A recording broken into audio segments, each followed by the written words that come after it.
Welcome to the Know, I'm Ashley Jenkins. And I'm Gus Sorola. Welcome to yet another edition of Video Game Analyst saying crazy shit on the Know. Well, brought to you by the Know. Only this time the crazy shit, I'd say this is even crazier than usual. That's because this time the analyst isn't talking about which game is going to dominate the holiday season or how consoles are going to die, but rather about how if you're a PC gamer, you're also an arrogant twit and kind of a racist. Wow. Yeah, that escalated quickly. Revelation. Yes, that non-exaggerated and verbatim quote is real, and yes, it comes from an actual video game analyst from investment firm Wedbush Securities. The analyst in question is none other than the infamous Michael Pachter, which you probably would have guessed, because he says crazy shit all the time. He has been known to, he makes bold statements. Lots of predictions. Specifically, he keeps saying that consoles will be going away any day now despite them selling better than ever, although he currently seems to be doing less predicting and more trolling these days, as evidenced by some choice new comments he recently made about PC gamers. Like, these comments were made by the pack attack to the Daily Star, which is a very literary publication, who reached out to him for comments about the upcoming battle between the PlayStation 4 Pro and Xbox Scorpio.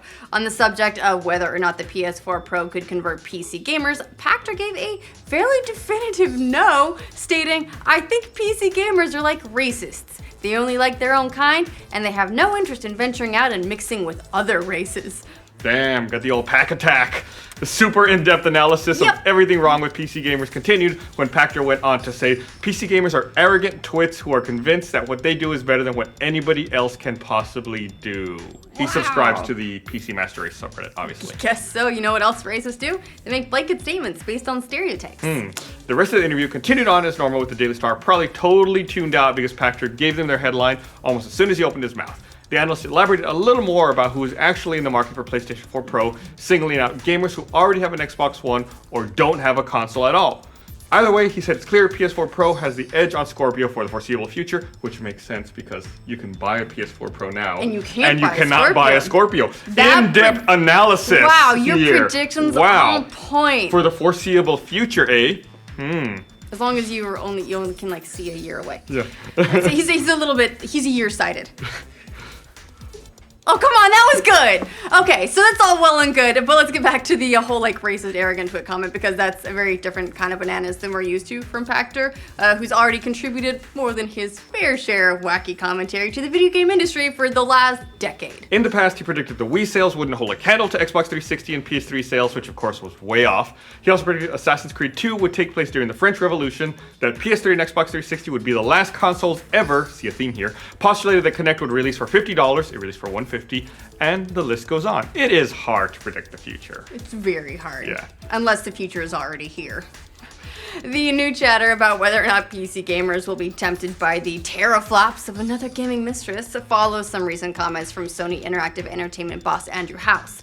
Last week, House made comments that the PS4 Pro isn't a response to Xbox Scorpio or even an attempt to stay on top of Microsoft for the duration of the generation, but rather an attempt to combat the PC and all the gamers who would jump to the PC from the console mid-life cycle. For Sony, the biggest threat they tend to face during the life cycle of their consoles is gamers switching over to PC, where games look much better than they do on their outdated console counterparts. Unless you get those really shitty ports. When we covered those comments on the Know, we provided some of our own thoughts about why it may or may not be a good play for Sony, which will ultimately be borne out over the upcoming holidays. Of course, none of those reasons had to do with PC gamers are arrogant twits.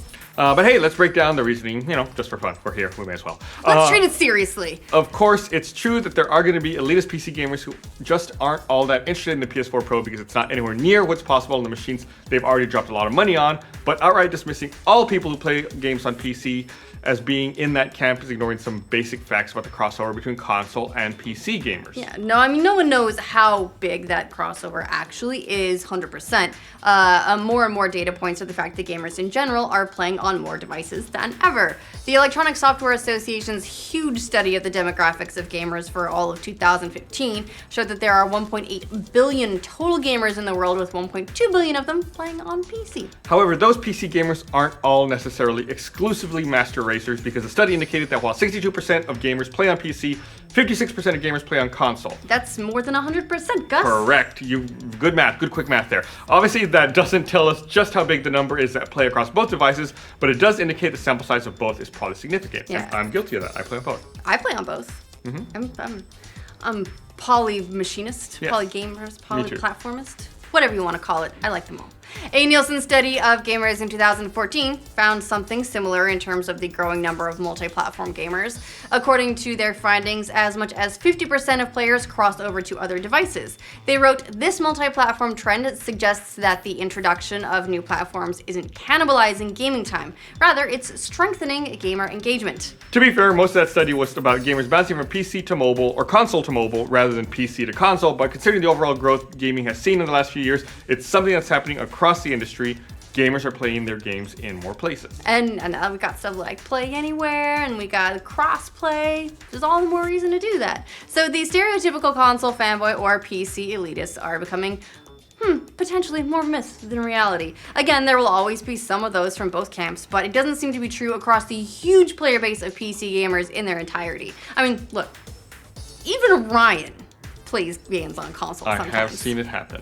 As for whether or not those PC gamers might switch to an upgraded console, the biggest critique of the PS4 Pro is that it doesn't quite go far enough in terms of performance. However, a look at the Steam hardware survey for the month of August shows that the vast majority of PC gamers are running machines less powerful than the PS4 Pro anyway, with video cards that don't quite hit the PS4 Pro's 4.2 teraflop performance threshold. Look, and even if that doesn't convince them, it doesn't mean they're arrogant twits and racist just because they want to play on a PC. The concept of courting PC gamers might sound laughable on the surface, but both Microsoft and Sony know that the crossover in their audiences is one of the biggest opportunities for growth. PC gaming is far more widespread than console gaming worldwide. You just can refer to our stat that we said a little earlier. Yeah, the more than 100%. Yeah, which is why they're each courting gamers in their own way. Sony's been doing so with PS Now and the upcoming Pro, while Microsoft is trying to do it via Play Anywhere and eventually Xbox Scorpio. Right, so there are plenty of reasons why PC gamers may or may not switch to higher-end consoles. Pachter, and it generally doesn't have to do with millions of gamers being arrogant twits. I mean, we can be, but not always. You don't have to label us. The evidence shows that more and more people are playing on both PC and console. Because we have love for everything. Peanut butter and chocolate. The PS4 Pro might fail or succeed for totally different logical reasons rather than the reasons that paint the majority of gamers in a bad light. Although you guys could be nicer in comments to everyone. Just saying, that's probably why it looks that way. What do you guys think of Pachter calling PC gamers arrogant twits and like racists? Did you think he said like racists? Or just, they're like racists? Not actually racists, but that master race is a little bit like racists. And how many of you guys play on both PC and console? Let us know in the comments. For more updates on the crazy shit analysts say and a look at the facts rather than stereotypes, like this video and subscribe to The Know. If you don't, you're like a racist. You arrogant twit! Yeah, I mean, I know that we're enabling it by even reporting on it, but he's insane, right? Oh, he's alright. Hey, he predicted that GTA 5 would sell well. Oh, bold. Yeah, Bold it's a prediction. bold statement. He Wow. has been right. I'm gonna make a prediction right now. There's gonna be a GTA 6. You heard it here first. Just be an analyst. All right, 2016. Wedbush Gus Securities, are you hiring? I called it, what are we, September, Sounds like they'll hire anyone. September so. 21st, 2016. Reported here first.